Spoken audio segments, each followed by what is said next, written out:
একদা এক বৃদ্ধ লোক প্রতিদিন মসজিদের সামনে বসে খেজুর বিক্রি করত। সে খেজুর খুবই সস্তা দামে বিক্রি করত, যেন গরিব মানুষরাও কিনতে পারে।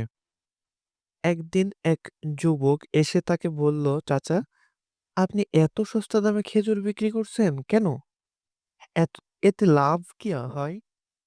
বৃদ্ধ হেসে বলল, আমি প্রতিদিন সকালে আল্লাহর কাছে দোয়া করি যেন আমার খেজুরগুলো তার সন্তুষ্টির জন্য বিক্রি হয়। লাভ যদি হয় আলহামদুলিল্লাহ, না হলেও আলহামদুলিল্লাহ। যুবকটি আশ্চর্য হয়ে জিজ্ঞেস করলো, আপনি কি সারাদিন এভাবেই বসে থাকেন? বৃদ্ধ উত্তর দিল, না, আমি যখন খেজুর বিক্রি করি তখন মানুষদের সাথে সুন্দর ব্যবহার করি, হাসি মুখে কথা বলি, আর প্রত্যেক ক্রেতার জন্য দোয়া করি। এটি আমার প্রকৃত ব্যবসা।